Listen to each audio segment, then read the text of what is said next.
എമ്പുരാൻ എന്ന ചിത്രത്തിൻ്റെ 8-ാം ദിവസത്തെ UAE ബോക്സ് ഓഫീസ് കളക്ഷൻ റിപ്പോർട്ടാണ് ഇന്ന് നോക്കാൻ പോകുന്നത്.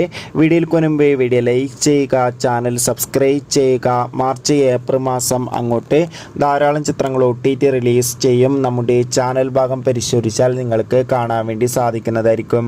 മോഹൻലാൽ, മഞ്ജു വാര്യർ, ടൊവിനോ തോമസ്, പൃഥ്വിരാജ് എന്നൊക്കെ പ്രധാന കഥാപാത്രങ്ങളായ ചിത്രമായിരുന്നു എമ്പുരാൻ. ചിത്രത്തിന് ഇപ്പോഴും നല്ല മികച്ച പോസിറ്റീവ് റെസ്പോൺസാണ് പുറത്തുകൊണ്ടിരിക്കുന്നത്. അതുകൊണ്ട് തന്നെ ഏവരുമേറെ ആകാംക്ഷയുടെ എമ്പുരാൻ എന്ന ചിത്രത്തിൻ്റെ ഓരോ ദിവസത്തെ ഓരോ കളക്ഷൻ റിപ്പോർട്ടും അറിയാൻ വേണ്ടി കാത്തിരിക്കുകയാണ്. ഫൈനലി ചിത്രത്തിൻ്റെ ഏറ്റവും പുതിയ UAE ബോക്സ് ഓഫീസ് കളക്ഷൻ റിപ്പോർട്ടൊക്കെ പുറത്തുവന്നിരിക്കുകയാണ്. ഇന്നലെ 8-ാം ദിവസം മികച്ച ബുക്കിംഗ് ആയിരുന്നു UAEയിൽ നടന്നത്. 1 കോടിക്ക് മുകളിൽ ഇന്നലെയും UAEയിൽ നിന്ന് ബോക്സ് ഓഫീസ് കളക്ഷൻ നേടിയെടുക്കാൻ വേണ്ടി സാധിക്കുമെന്ന് ഇപ്പോൾ ട്രാക്കിംഗ് റിപ്പോർട്ടുകൾ സൂചിപ്പിക്കുകയാണ്. കാത്തിരിക്കാം കൂടുതൽ ബോക്സ് ഓഫീസ് കളക്ഷൻ റിപ്പോർട്ടിനായി. അടുത്തൊരു വീഡിയോയിൽ കാണുമ്പോൾ ഏവർക്കും ബൈ.